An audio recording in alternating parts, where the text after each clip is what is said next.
الحمد لله رب العالمين، والصلاة والسلام على أشرف الأنبياء والمرسلين وخاتم النبيين وقائد الغر المحجلين الوفد المتقبلين محمد وعلى آله وصحبه ومن تبعهم بإحسان ودعا بدعوتهم إلى يوم الدين. أما بعد فأعوذ بالله من الشيطان الرجيم. بسم الله الرحمن الرحيم. قال الله تبارك وتعالى: يا أيها الذين آمنوا إن جاءكم فاسق بنبأ فتبينوا فتصيبوا قوما بجهالة يا أيها الذين آمنوا إن جاءكم فاسق بنبأ فتبينوا فتصيبوا قوما بجهالة فتصبحوا على ما فعلتم نادمين. وقال تعالى: وإذا جاءهم أمر من الأمن أو الخوف أذاعوا به ولو ردوه إلى الرسول وإلى أولي الأمر منهم لعلمه الذين يستنبطونه منه. وقال النبي صلى الله عليه وسلم: كفى بالمرء كذبا أن يحدث بكل ما سمع. وقال النبي صلى الله عليه وسلم: بئس مطي الكذب زعموا.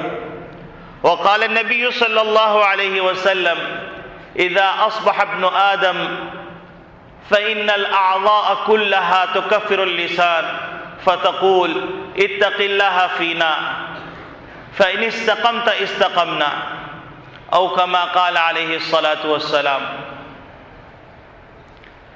میرے محترم بزرگوں، عزیز دوستوں، دینی اسلامی بھائیوں، اللہ رب العالمین نے اس کائنات کو بنایا اور اللہ ہی جانتے ہیں کہ اس کائنات کو کیسے چلانا ہے. اللہ رب العالمین نے انسان کو پیدا فرمایا اور اللہ ہی جانتے ہیں کہ اس انسان کو کیسے چلانا ہے. اللہ رب العالمین نے انسان کے وجود کے اندر ایک پوری کائنات رکھ دی ہے اور اس کے ایک ایک حصے پہ غور کیجئے تو اللہ رب العالمین کی قدرت روز روشن کی طرح واضح نظر آتی ہے. اور انسان بے ساختہ پکار اٹھتا ہے: ربنا ما خلقت هذا باطلا سبحانك فقنا عذاب النار.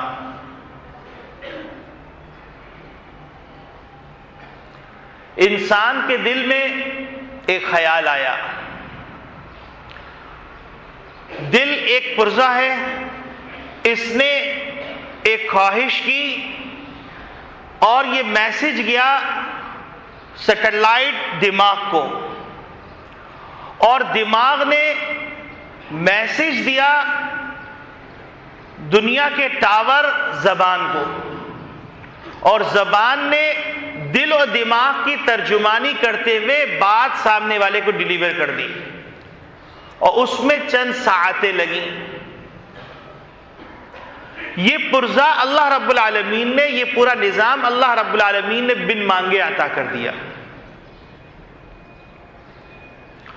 اور پیدائش کے وقت سے لے کر مرنے تک یہ پورا نظام متحرک ہے. قلب میں بات آئی، دماغ نے اس کو لیا، زبان کو اس نے میسج دیا اور زبان حرکت میں آ گئی اور ترجمان قلبی کر دی. اب یہ زبان خیر کے اندر استعمال ہونی ہے یا شر کے اندر؟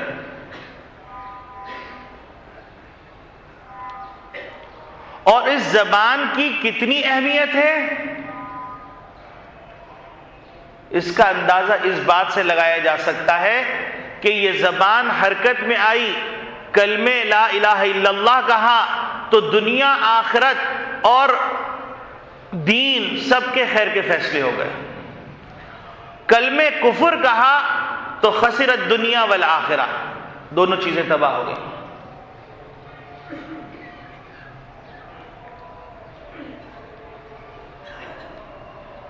دنیا کی زندگی محدود، آخرت کی زندگی لامحدود، اور ان دونوں کے درمیان جو ترجمانی کا کام کر رہی ہے وہ زبان. تو زبان کی وسعت، گہرائی، گیرائی، اہمیت، افادیت، تنوع، حسن و جمال سب کا اندازہ ہو جاتا ہے کہ زبان کتنی اہم چیز ہے. اور بدقسمتی سے انسان کی یہ مشینری جو استعمال ہو رہی ہے، اس مشینری کے اندر جو اہم پرزہ زبان ہے وہ غلط استعمال ہو رہا ہے،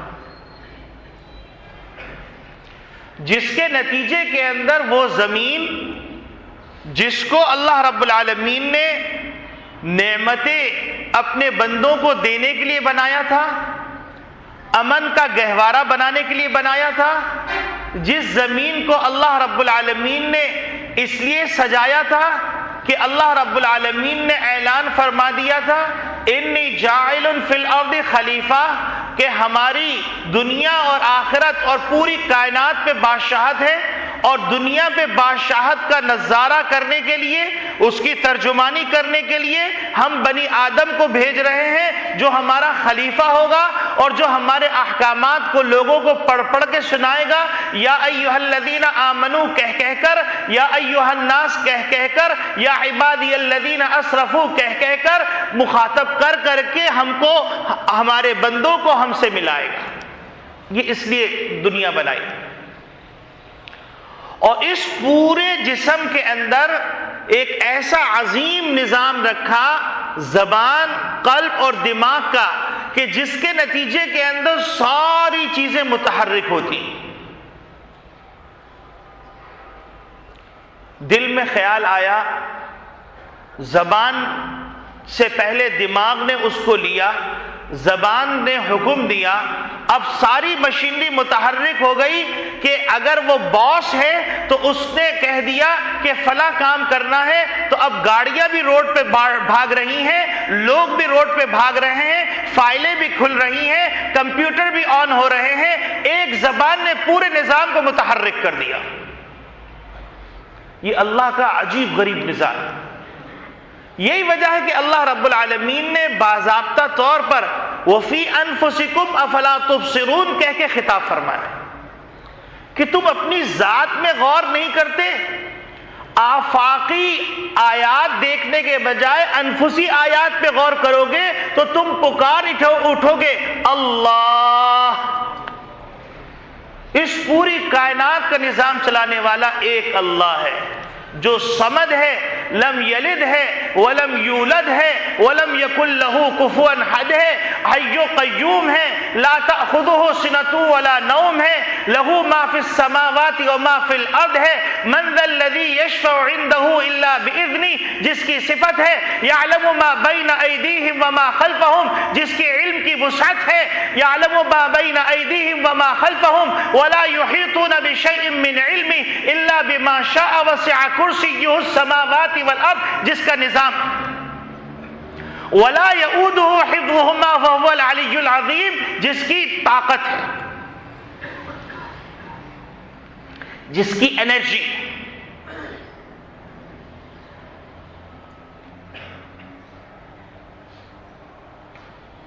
وہ پروردگار، جس پروردگار نے اس کائنات کو بنایا اور کائنات کو بنانے کے بعد وہ تھکا نہیں،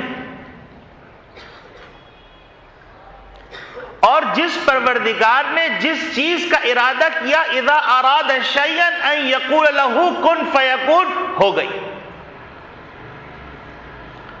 اور دنیا کو بتا دیا کہ ہم نے دنیا کو دارالاسباب بنایا ہے، لیکن یہ دارالاسباب کے سبب سے تاثیر نکالنے والا مسبب الاسباب بیٹھا ہوا ہے، وہ بغیر سبب کے بھی کر سکتا ہے اور سبب کے ساتھ بھی کر سکتا ہے، اس کا کام کوئی سبب کا محتاج نہیں۔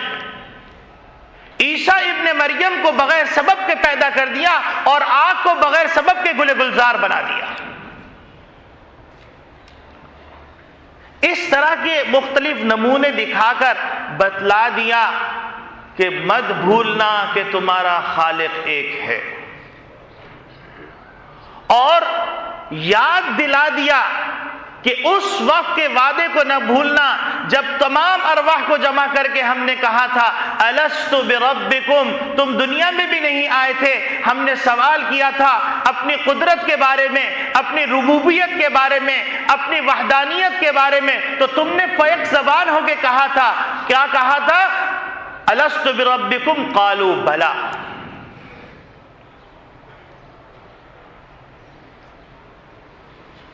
تو دنیا میں آنے کے بعد، دنیا کی رنگ رنگیلیوں میں پڑنے کے بعد تم ہم کو نہ بھول جانا،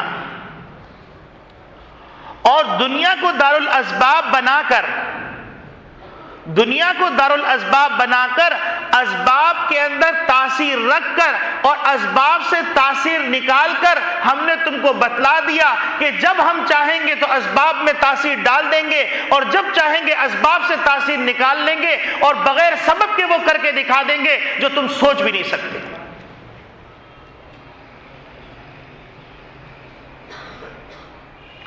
اور پھر جا بجا ہم نے تم کو متوجہ کیا، یا ایھا الناس ان وعد اللہ حق فلا تغرنکم الحیات الدنیا ولا یغرنکم باللہ الغرور۔ دیکھو تمہارے دو دشمن ہیں، ایک دنیاوی زندگی کی رعنائیاں، رنگ رنگیلیاں، اور ایک شیطان مکار دھوکے باز۔ اور اس سلسلے میں ہم نے تم کو بار بار یاد دلایا کہ یا ایھا الذین آمنوا ادخلوا فی السلم کافہ ولا تتبعوا خطوات الشیطان انہ لکم عدو مبین۔ ہم نے صراحتاً بار بار کہہ دیا کہ شیطان تمہارا کھلا ہوا دشمن ہے۔ ہم نے تم کو بتلا دیا کہ جب انسان کو پیدا کیا گیا اور شیطان کو جب پتا چلا کہ مسجود ملائکہ میں نہیں یہ بنی آدم ہیں، تو اس آگ بگولا ہو گیا اور اس نے دلائل دینا شروع کیے، عقلی دلیلیں دینا شروع کی، قیاس کرنے لگا، اور پھر اس کے بعد کہنے لگا خلقتنی من نار وخلقتہ من طین، میں کیسے سجدہ کر لوں گا؟ اور اس کے بعد اس نے علی الاعلان تمہارے خلاف بغاوت کا اعلان کیا، اور ہم سے وقت مانگا، مدت مانگی، کہ صرف یہی نہیں کہ تم ہم کو طاقت دے دو کہ ہم دنیا میں انسان کو بہکائیں، بلکہ ہم تم سے طاقت مانگ رہے ہیں الی یوم یبعثون، حشر کے میدان میں بھی بہکا دیں۔ لیکن ہماری رحمت دیکھو، ہم نے چونکہ دنیا کو دارالامتحان بنایا تھا، اس لیے ہم نے اس کو موت سے پہلے تک طاقت دے دی، اور موت کے بعد خاتمہ بالخیر ہو گیا۔ تو تمہارے نبی نے کہہ دیا من قال لا الہ الا اللہ دخل الجنہ، یہ خوشخبری لے کے چلے جاؤ۔ اور جس نے اللہ کو نہیں مانا، اور جب تمام قرائن واضح ہو گئے، اس کے بعد وہ پکارتا ہے کہ ہم ایمان لے کے آ گئے، تو اس وقت ہماری طرف سے منادی کہتا ہے آل اب ایمان لے کے آ رہے ہو، جب سارے شواہد، سارے پروف تمہارے خلاف ہو گئے۔ تو اللہ رب العالمین نے اس کائنات کو بنایا، اور اس کائنات کو بنانے کے بعد اس انسان کو بنایا، اور اس انسان کے اندر جو ایک کائنات سموئی، اس کائنات کے ہر پرزے کے لیے ایک ایک آئین مقرر کیا کہ اس پرزے کو استعمال کیسے کرنا ہے۔ ان پرزوں کے اندر ایک پرزہ ہے کان، اور ایک پرزہ ہے زبان۔ میں آج آپ کے سامنے جو گفتگو کرنے جا رہا ہوں، موجودہ حالات کے اندر امت مسلمہ کے لیے یہ آیت بڑی اہم، بڑی امپورٹنٹ اور بڑی زیادہ عمل کے لائق ہے، اور اس کو اپنی زندگی کا حصہ بنانا ضروری ہے، ورنہ امت کا شیرازہ بکھر سکتا ہے۔ اور وہ آیت میں نے جو پڑھی اس آیت کا ترجمہ پہلے میں عرض کروں گا، پھر میں اپنے موضوع کو مزید سمیٹنے کی طرف جاؤں گا اور آپ کو سمجھ میں آ جائے گا یہ بات کا انتخاب کیوں کیا گیا۔ یہ اس وجہ سے کہ حق و باطل کا ایک مارپا بپا ہے اور مارکے کی صورتیں بدلتی رہتی ہیں۔ اگر بدر میں لڑنے جانا پڑتا ہے تو احد کے اندر صورتحال دوسری ہوتی ہے، تو احزاب کے اندر نفسیاتی جنگ ہو رہی ہوتی ہے۔ تو قیامت تک کے لیے بتلا دیا گیا کہ جنگ کی ٹیکنکس بدلتی رہیں گی اور جنگ کے گر بدلتے رہیں گے اور جنگی تدبیریں بدلتی رہیں گی۔ تو ہر تدبیر کے لیے قرآن کی طرف رجوع کرنا پڑے گا، رسول اکرم صلی اللہ علیہ وسلم کی طرف رجوع کرنا پڑے گا، اہل قرآن کی طرف رجوع کرنا پڑے گا، صاحب قرآن کی طرف رجوع کرنا پڑے گا اور اہل علم کی طرف رجوع کرنا پڑے گا۔ اگر اطمینان چاہیے، اگر سکون چاہیے، اگر راحت کی زندگی چاہیے۔ اب آپ دیکھیے پہلی آیت جو میں نے تلاوت کی، اس میں اللہ رب العالمین ارشاد فرما رہے ہیں یا ایھا الذین آمنوا ان جاءکم فاسق بنبأ، اے ایمان والو اگر کوئی گناہگار شخص کوئی خبر لے کے آتا ہے، فتبینوا، ذرا ہوشیاری سے کام لیا کرو، ہر سنی سنائی بات پر اعتماد مت کر لیا کرو، اور اعتماد کر کے انتشار مت پھیلانا۔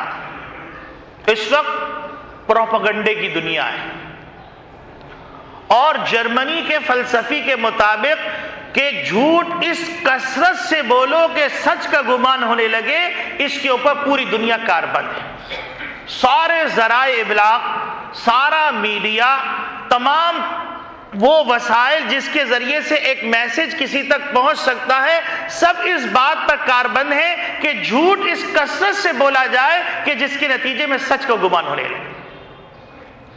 اس وقت ایسے ایسے ایس ایم ایس اور ایسے ایسے لوگوں کی طرف سے منسوب ہو کر اور ایسی ایسی خبریں، جو خبریں اگر کوئی بغیر تحقیق کے اس کے اوپر ایکشن لے تو پورا معاشرہ آگ کے انگارہ بن جائے اور یوں سمجھیے بھڑکتا ہوا ایک غار بن جائے یا بھڑکتا ہوا ایک تندور بن جائے اور لوگ اس میں گر گر کے جلتے رہیں، مرتے رہیں اور کوئی پوچھنے والا نہ ہو۔ اور یہ اللہ کے ایک حکم کو چھوڑ دینے کے نتیجے میں ہو رہا ہے اور مسلم معاشرے کے اندر ہو رہا ہے۔ تو میں آپ لوگوں کو اور اس منبر کے ذریعے سے پورے قوم کو متوجہ کرنا چاہ رہا ہوں کہ اللہ کے اس حکم کو مضبوطی سے تھام لو اگر اپنی نسلوں کی حفاظت چاہتے ہو۔ اور وہ حکم کیا ہے؟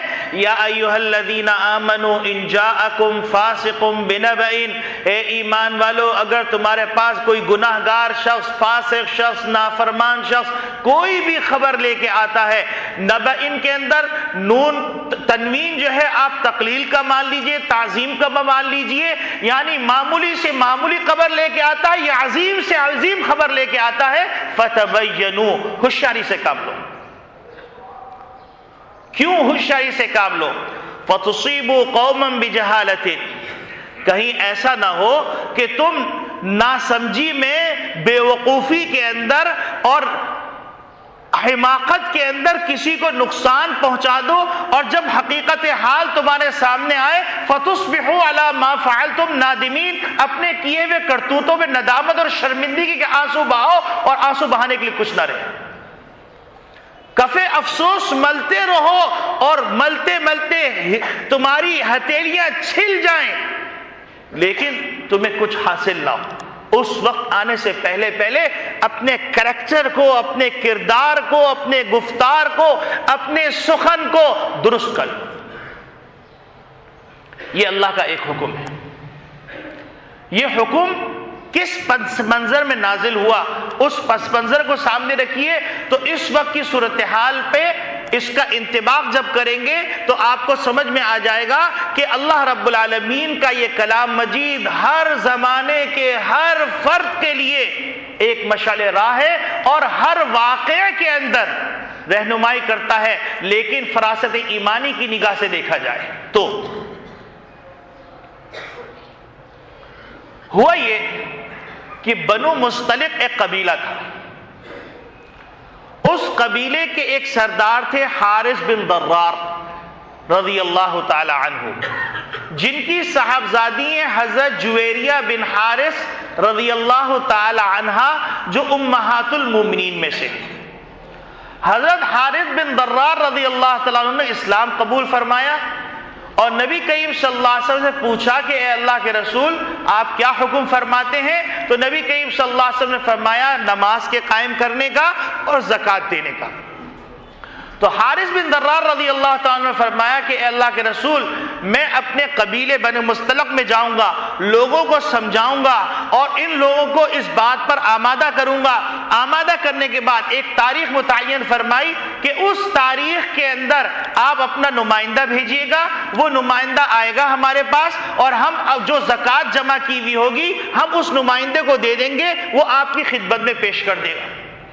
حضرت حارث بن ضرار رضی اللہ تعالیٰ نے یہ معاہدہ کیا. نبی کریم صلی اللہ علیہ وسلم اپنے قبیلے میں گئے، قبیلے کے سرداروں کو نصیحت فرمائی اور قبیلے کے سردار جو سمجھدار تھے، کیونکہ خیارکم فی الجاہلیہ خیارکم فی الاسلام، انہوں نے اس کو قبول کیا اور ایک رقم جمع کی. رقم جمع کرنے کے بعد ان کو یہ خیال آیا کہ حضرت حارث بن ضرار رضی اللہ تعالیٰ عنہ نے جو نبی کریم صلی اللہ علیہ وسلم نمائندے کو بلایا ہے، سفیر کو بلایا ہے، فلاں تاریخ کو آئے گا تو چلو ہم اس کے استقبال کے لیے نکلتے ہیں، کیونکہ حضور کا قاصد آ رہا ہے صلی اللہ علیہ وسلم. تو اب وہ باہر نکلے. ادھر سے نبی کریم صلی اللہ علیہ وسلم حضرت ولید بن مغیرہ رضی اللہ تعالیٰ عنہ کو بھیجا کہ تم جاؤ، تمہارے وہاں پر تعلقات ہیں، تم جاؤ وہاں سے ان سے وصول کر کے آ جاؤ. حضرت ولید بن مغیرہ رضی اللہ تعالیٰ عنہ نبی کریم صلی اللہ علیہ وسلم کے قاصد بن کے نکلے. اب سامنے دیکھا ایک مجمع جمع ہے. حضرت ولید بن مغیرہ رضی اللہ تعالیٰ عنہ کے زمانے جاہلیت کے اندر وہاں کے کچھ قبائل سے دشمنیاں تھیں. ان کو یہ خیال ہوا کہ کہیں وہ قبیلے مجھ سے انتقام لینے کے لیے، مجھے قتل کرنے کے لیے نہ آ گئے ہوں. راستے میں ایک آدمی تھا، اس سے پوچھا کہ بھائی یہ لوگ کیوں جمع ہیں؟ تو انہوں نے کہا یہ کسی کو قتل کرنے آئے. اب ولید ابن مغیرہ رضی اللہ تعالیٰ عنہ وہیں سے واپس ہو گئے. نبی کریم صلی اللہ علیہ وسلم کو جا کے بتلایا کہ اے اللہ کے رسول وہ سارے لوگ مرتد ہو گئے ہیں اور مرتد ہو جانے کے بعد وہ آپ کے قاصد کو قتل کرنے کا ارادہ کرتے ہیں. تو نبی کریم صلی اللہ علیہ وسلم نے اپنی سیف اللہ حضرت خالد بن ولید رضی اللہ تعالیٰ عنہ کو فرمایا قافلہ لے کے جاؤ، ان کی سرکوبی کرو.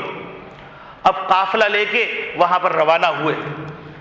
اب ادھر سے حضرت حارث بن ضرار رضی اللہ تعالیٰ عنہ نے یہ سوچا کہ نبی کریم صلی اللہ علیہ وسلم قاصد نہیں آیا، تاریخ گزر گئی، پتہ نہیں کیا ہوا، کہیں کسی نے غلط بات تو نہیں پہنچا دی جس کے نتیجے میں آپ صلی اللہ علیہ وسلم ہم سے ناراض ہو گئے ہوں. انہیں سارے سرداروں کو جمع کیا، سارے سرداروں کو قبیلے کے لوگوں کو جمع کر کر وہ نبی کریم صلی اللہ علیہ وسلم کی خدمت کے لیے روانہ ہوئے کہ جا کے ہم صفائی پیش کریں. اب یہ قافلہ یہاں سے چل رہا ہے اور خالد بن ولید رضی اللہ عنہ کا قافلہ یہاں سے آ رہا ہے اور ان کے تیور اچھے معلوم نہیں ہو رہے. حضرت حارث بن ضرار رضی اللہ عنہ آگے تشریف لائے. خالد بن ولید رضی اللہ عنہ سے پوچھا کیا بات ہے بھائی، آپ کیسے تشریف لائے؟ تو کہیں گے آپ کہ کہاں جا رہے ہیں؟ تو انہوں نے کہا ہم تو حضور صلی اللہ علیہ وسلم کی خدمت میں جا رہے ہیں، ہمارا قاصد جو ہے آنا تھا وہ آیا نہیں، تو ہم جو ہے کافی دن سے استقبال کے لیے نکل رہے تھے لیکن کوئی قاصد ہی نہیں آیا، تو اب ہم نے سوچا شاید کوئی غلط فہمی ہو گئی ہے تو ہم نبی کریم صلی اللہ علیہ وسلم کی خدمت میں حاضر. اب بھیا پتہ چلا یہ بھی مخلصین کی جماعت، یہ بھی مخلصین کی جماعت. ایک غلط خبر کے نتیجے میں اتنا بڑا واقعہ ہو جاتا کہ مومنین مارے جاتے سارے اور مسلمانوں کے ہاتھ سے مسلمانوں کا خون ہو جاتا. نبی کریم صلی اللہ علیہ وسلم کی خدمت میں پیشی ہوئی، سارے حالات کا پتہ چلا تو اللہ رب العالمین کا حکم نازل ہوا یا ایھا الذین آمنوا ان جاءکم فاسق بنبأ فتبینوا، اے ایمان والو تمہارے پاس کوئی نافرمان، باغی، فاسق کوئی چھوٹی سی چھوٹی بڑی سی بڑی خبر لے کے آ رہا ہے، فتبینوا ذرا تحقیق حال کر لو، ہوشیاری سے کام لے لو. سب اس کے اندر پوشیدہ ہے. مارا کیوں؟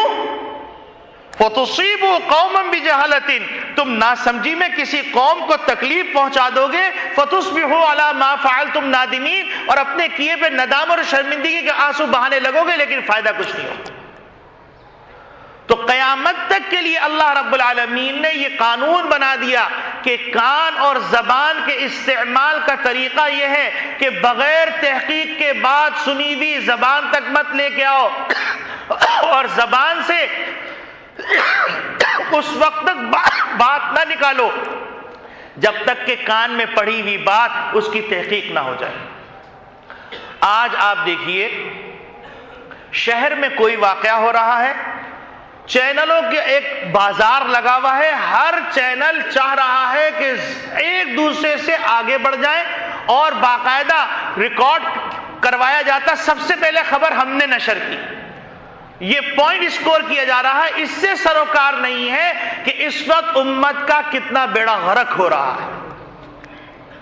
اور پھر بدقسمتی سے ایس ایم ایس کی بھرمار، فری ایس ایم ایس ہو جانے کے نتیجے میں مختلف جامعۃ العلوم الاسلامیہ علامہ بن نوری ٹاؤن سے کوئی ایس ایم ایس نہیں چلتا، لیکن بن نوری ایس ایم ایس سینٹر کے نام سے ایس ایم ایس چل رہے ہیں، دھڑا دھڑ دھڑا دھڑ دھڑا دھڑ، مختلف تنظیموں کے نام سے ایس ایم ایس چل رہے ہیں، اور ایسے خطرناک ایس ایم ایس کے اس کے نتیجے میں پورے شہر آگ کے انگاروں کی لپیٹ میں آ جائے، آگ کے شعلوں کی لپیٹ میں آ جائے، اور کوئی کسی کی شہادت ہوئی، کسی بڑے آدمی کا نام لے کے اس کے نام سے ایس ایم ایس چلا دیا، دھڑا دھڑ فون کالز آ رہی ہے، بھائی فلاں کا کیا حال ہے، سننے میں ان کو شہید کر دیا، فلاں کا کیا حال ہے، سننے میں ان کو شہید کر دیا۔ آپ یہ سوچئے کہ یہ سب کیوں ہو رہا ہے، اس کے مقاصد کیا ہیں، اور اللہ کے اس حکم کو کیا کافر پورا کریں گے کہ بغیر تحقیق کے ایک ایس ایم ایس اگر آپ کے پاس آیا آپ آگے کیوں بھیج رہے ہیں؟ حتیٰ کہ نبی کریم صلی اللہ علیہ وسلم نے عجیب غریب بات فرمائی، انسان دو طرح کے ہوتے ہیں، ایک انسان کو اس بات کی پرواہ نہیں ہوتی کہ میری طرف جھوٹ کی نسبت ہو یا نہ ہو، وہ دے دھنا دن جھوٹ بولتا رہتا ہے، اس کے بارے میں تو نبی کریم صلی اللہ علیہ وسلم فرما دیا کفا بالمرء کذبا ان یحدث بکل ما سمع، اس آدمی کے پلے درجے جھوٹے ہونے کے لیے کافی ہے کہ سنی سنی بات آگے نقل کرتا رہتا ہے۔ اور دوسرے شخص کے بارے میں دوسرا شخص وہ ہوتا ہے جو جھوٹ تو بولنا چاہتا ہے لیکن جھوٹ کی نسبت اپنی طرف کرنا نہیں چاہتا، تو اس کے لیے بھی نبی کریم صلی اللہ علیہ وسلم نے فرما دیا بئس مطیۃ الکذب زعموا، کہ وہ یوں کہتا ہے سنا ہے کہ یہ خبر چل رہی ہے اور ایس ایم ایس چلا رہا ہے، تو نبی کریم صلی اللہ علیہ وسلم فرما رہے ہیں بدترین جھوٹ کی سواری یہ ہے کہ آدمی یوں کہے فلاں کا خیال یہ ہے۔ نبی کریم صلی اللہ علیہ وسلم نے اس گناہ کو بھی روک دیا کہ اگر تمہیں تحقیق نہیں ہے، تم اپنے آپ کو بچانے کے لیے کہ تمہاری طرف جھوٹ کی نسبت نہ ہو، اگر کھل گئی بات تو وہ پوچھیں گے کہ بھائی آپ کے پاس کیسے آیا، کہ بھائی مجھے معلوم نہیں، تو اب فقہا فرماتے ہیں یہ دو حال سے خالی نہیں ہے حرکت، ایک حال تو یہ ہے کہ آپ کے ہاں یہ جو لوگوں کا خیال ہے صحیح ہے یا غلط، اگر آپ کے ہاں یہ بات صحیح ہے تو بینہ پیش کیجیے، اور اگر بینہ پیش نہیں کریں گے تو آپ کی گواہی معتبر نہیں، اور اگر آپ کے ہاں یہ بات سچی ہے سچی نہیں ہے تو سچی نہیں ہے تو آپ نے آگے نقل کیسے کر دی؟ تو نبی کریم صلی اللہ علیہ وسلم فرماتے ہیں کہ اس طرح کہنا کہ خیال یہ، اس کا مفہوم یہ بنتا ہے، اور اسی طریقے سے بات کے بتنگڑ بنتے ہیں، اور اسی طریقے سے پوری دنیا کے اندر وبال کاٹا جاتا ہے،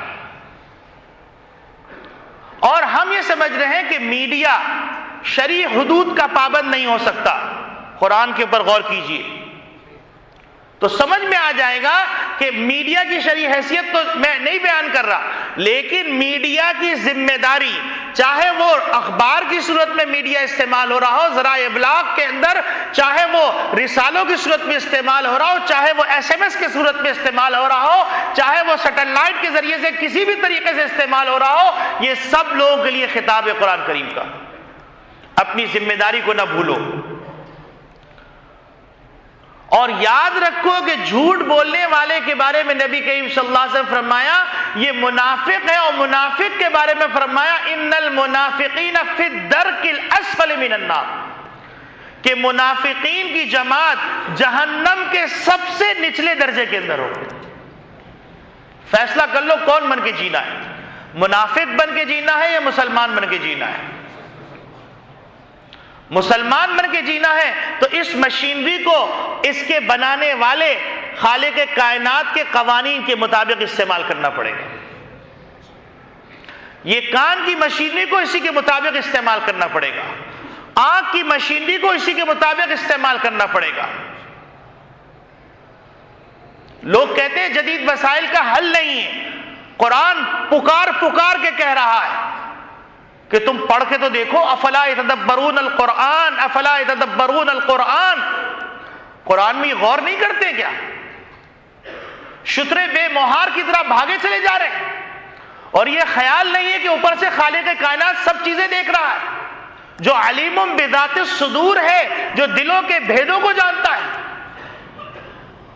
ما توسوس بہ نفسک، اس کو بھی جانتا ہے جو تمہارے دل کے اندر خیال آ رہا ہے. اس خالق کائنات کو بھلا بیٹھے، اپنے اپنے مقاصد کے لیے تم غلط خبریں مشہور کرنا چاہتے ہو. اور یاد رکھو نبی اکرم صلی اللہ علیہ وسلم نے فرمایا امت کے اندر جو انتشار پیدا کرتا ہے اس کے لیے نبی کے ساتھ سخت ترین الفاظ استعمال کیے، جس کو میں ابھی ذکر نہیں کر رہا، کسی موقع پہ عرض کروں گا.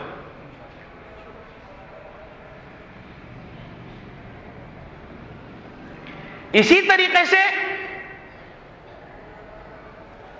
اپنے پوائنٹ اسکور کرنے کے لیے، اب وہ پوائنٹ اسکور مذہبی بنیادوں پہ کرنا ہو، مسلکی بنیادوں پہ کرنا ہو، سیاسی بنیادوں پہ کرنا ہو، قومیت کی بنیاد پہ کرنا ہو، تعصب کی بنیاد پہ کرنا ہو، کاروبار کی بنیاد پہ کرنا ہو، اقتصادیات کی بنیاد پہ کرنا ہو، منڈیوں کی بنیاد پہ کرنا ہو، کسی بھی بنیاد پہ کرنا ہو، یاد رکھو اللہ کے ہاں سخت ترین جرم شمار کیا جائے.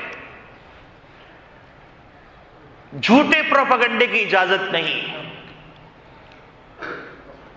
اور اللہ رب العالمین نے جھوٹا پروپیگنڈا کرنے والوں کو قرآن کریم میں ظالمین قرار دیا ہے. دیکھیے ان اللہ لا یہدی القوم الظالمین، اللہ رب العالمین ظالمین کی رہنمائی نہیں فرماتے. یریدون لیطفئوا نور اللہ بافواہہم واللہ متم نورہ ولو کرہ الکافرون. ظالمین کی ایک خاص صفت یہ ہے کہ وہ اللہ کے نور کو اپنی منہ شگافیوں کے ذریعے سے، پروپیگنڈے کے ذریعے سے اللہ کے نور کو بجھانا چاہتے ہیں. اور یاد رکھو اللہ کا قیامت تک کے لیے فیصلہ ہے واللہ متم نورہ ولو کرہ الکافرون. اللہ اپنے نور اسلام کو، اعلاء کلمت اللہ کو بلند کر کر رہے گا، خواہ اللہ سے نافرمانی کرنے والے، اللہ کا انکار کرنے والے، اللہ کا شرک کرنے والے ان کے لیے کتنا ہی سوہانے روح کیوں نہ ہو. یہ اللہ کا فیصلہ ہے.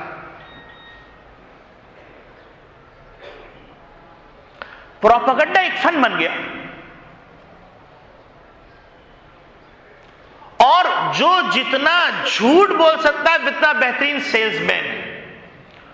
جو جتنا بڑا جھوٹ بول سکتا ہے اور سچ کے اندر سے جھوٹ کا ملمہ کر کے سچ کو غلط اور جھوٹ کو سچ ثابت کر سے وہ بڑا اینکر ہے.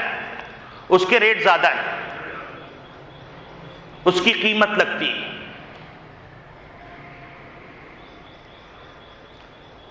لیکن اللہ سے کچھ پوشیدہ نہیں. یہ مشینری اللہ کی بنائی ہوئی ہے، یہ قلب اللہ کا بنایا ہوا ہے، اور یہ دماغ اللہ کا بنایا ہوا ہے. قلب میں بات آئی، دماغ نے میسج لیا اور زبان کو میسج دیا، زبان کے میسج کے نتیجے میں ساری مشینری حرکت میں آ گئی. تو یہ اللہ رب العالمین جس نے اس مشینری میں اتنی طاقت رکھی ہے تو اس بنانے والے خالق کائنات میں کتنی طاقت ہوگی. اور جب وہ اس زبان کو بند کرتا ہے تو لوگ ترستے رہ جاتے ہیں. جب یہ گلے کے باسے کو خراب کرتا ہے تو آواز نکلتی نہیں، ترستے رہ جاتے ہیں. افحسبتم انما خلقناکم عبثا، تمہارا خیال یہ کہ ہم نے تم کو یوں ہی محمل بیکار پیدا کر دیا. وَأَنَّكُمْ إِلَيْنَا لَا تُرْجَعُونَ، تمہیں لوٹ کے ہمارے پاس نہیں آنا ہے. اور تم کو ہم نے نہیں بتا دیا تھا وَكُلَّ شَيْءٍ أَحْصَيْنَاهُ كِتَابًا، ہر چیز ہم نے لکھ کے رکھی ہوئی ہے؟ ہم نے تم کو نہیں بتایا تھا کِرَامًا كَاتِبِينَ يَعْلَمُونَ مَا تَفْعَلُونَ، جو بھی کرتے ہو وہ جانتے ہیں؟ ہم نے تم کو نہیں بتایا تھا الْيَوْمَ نَخْتِمُ عَلَىٰ أَفْوَاهِهِمْ وَتُكَلِّمُنَا أَيْدِيهِمْ وَتَشْهَدُ أَرْجُلُهُمْ، ہاتھ پاؤں بولیں گے ہم نے نہیں بتایا تھا تم کو؟ وَإِذَا الصُّحُفُ نُشِرَتْ، صحیفے کھل جائیں گے، عام اقرؤ کتابیہ، جنتی کہے گا میرے اعمال نامے کو دیکھو، کافر کہے گا یا لیتنی لم اوت کتابیہ، ہاں یہ کیسا اعمال نامہ ہے، ما لہذا الکتاب لا یغادر صغیرۃ ولا کبیرۃ الا احصاها، سب کچھ اس کے اندر لکھا ہوا، دن کا کیا ہوا لکھا ہوا، رات کا کیا ہوا لکھا ہوا، چھپ کے کیا ہوا لکھا ہوا، کھلم کھلا کیا ہوا لکھا ہوا، سفارش پہ کیا ہوا لکھا ہوا، عہدے پہ بیٹھے کے لکھا ہوا کیا، غربت میں کیا ہوا لکھا ہوا، امارت میں کیا ہوا لکھا ہوا، غیر شادی شدہ حالت میں کیا ہوا لکھا ہوا، شادی شدہ حالت میں کیا ہوا لکھا ہوا، جوانی میں کیا ہوا لکھا ہوا، بڑھاپے میں کیا لکھا، تو کاش کہ یہ اعمال نامہ مجھے دیا ہی نہیں جاتا۔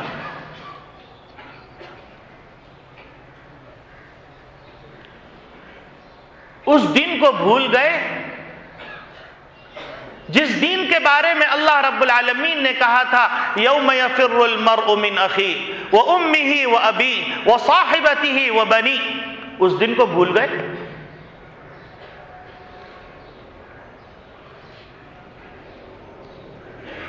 تو میرے عزیز دوستو، بھائیو، بزرگوں، موجودہ حالات کے اندر جس حکم کو عام کرنے کی ضرورت ہے وہ حکم یا ایھا الذین آمنوا ان جاءکم فاسق بنبأ فتبینوا ان تصیبوا قوما بجہالۃ فتصبحوا علی ما فعلتم نادمین۔ اس حکم کو عام کرنے کی ضرورت ہے۔ ایس ایم ایس پہ انگلی چلنے سے پہلے سوچ لیجئے کہ کرامن کاتبین بھی کچھ چیزیں ریکارڈ کر رہے ہیں۔ کوئی بات منہ سے نکالنے سے پہلے سوچ لیجئے ما یلفظ من قول الا لدیہ رقیب عتید۔ دل میں کوئی سازش آنے سے پہلے سوچ لیجئے انہ علیم بذات الصدور۔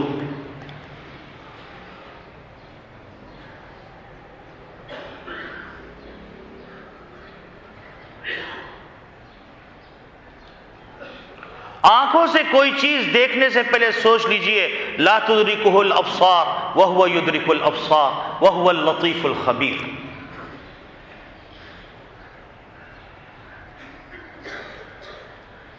قرآن بول رہا ہے، قرآن خطاب کر رہا ہے،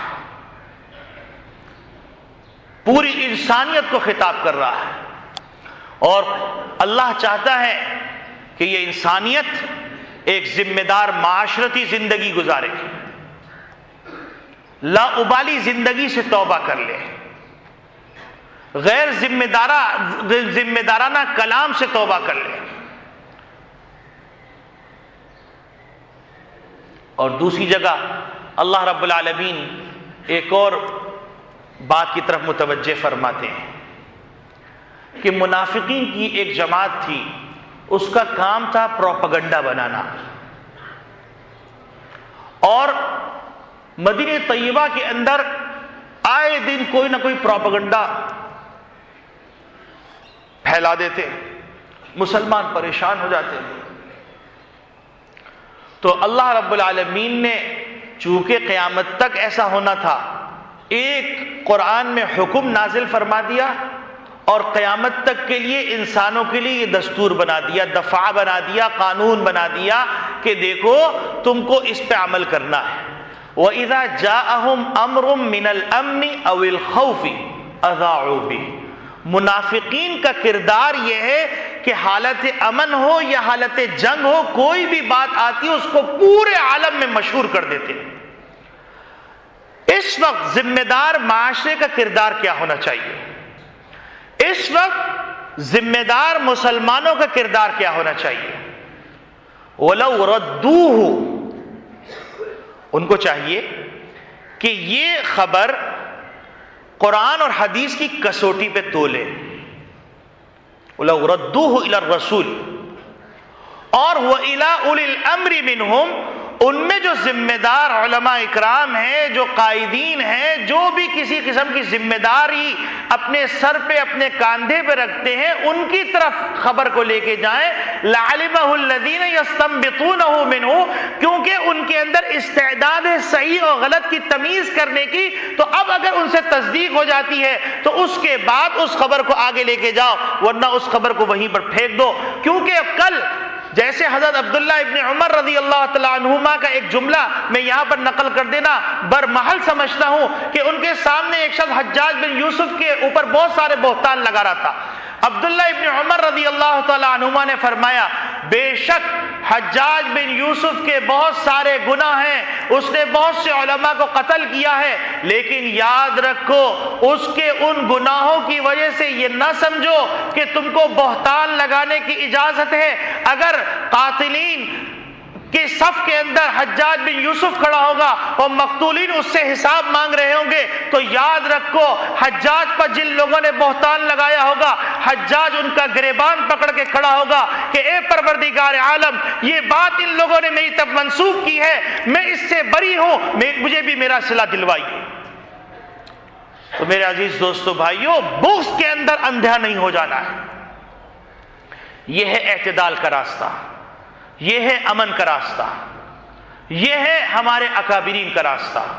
لہذا ہر قسم کے SMS، ہر قسم کے پروپیگنڈے کو روک دیجیے، کل ورنہ اللہ کو جواب دینا پڑے گا. اور کرنے کا کام رجوع اللہ ہے. اور جب تک کوئی بڑا کوئی بات نہیں کہتا تو اپنے جذبات کو قابو میں رکھیے. یقیناً خون کے آنسو ہم سب رو رہے ہیں.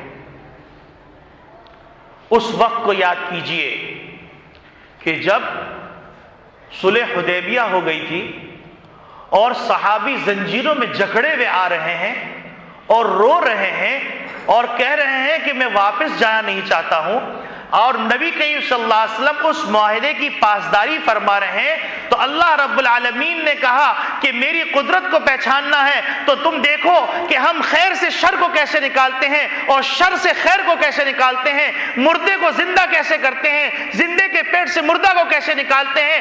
آپ دیکھیے وہ وہاں جاتے ہیں اور وہاں سے وہ لوگ خود ہاتھ جوڑ کے آتے ہیں، خدا کے واسطے ان لوگوں کو اپنے مدینے میں بلا لیجئے، ہمارے لیے وبال جان بن گئے ہیں. اللہ رب العالمین خود انتظام کرتے ہیں، اس کائنات کا نظام اللہ پاک چلا رہے ہیں. اور اللہ رب العالمین نے بنی آدم کو اپنا خلیفہ بنایا ہے، اور بنی آدم میں سب سے افضل انبیاء علیہم السلام ہیں.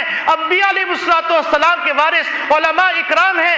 انما العلماء ورثۃ الانبیاء، ان الانبیاء لم یورثوا دینارا ولا درہما انما ورثوا العلم. تو یہ جو پاسبان علم ہیں، جو پاسبان مدارس ہیں، پاسبان علم و نبوت ہے، ان کی بات کا انتظار کیجئے اور ان کے لیے دعا کیجئے. جلد بازی کرنے کی ضرورت نہیں ہے، اور اللہ رب العالمین سے رجوع کیجئے، اللہ سے خیر مانگیے، غلط پروپیگنڈے کی طرف کان نہ دھریے، اور اپنے آپ کو اپنے بچوں کو تباہ کرنے سے بچا لیجئے اور رجوع اللہ کیجئے اور خیر مانگیے. وآخر دعوانا الحمدللہ رب العالمین.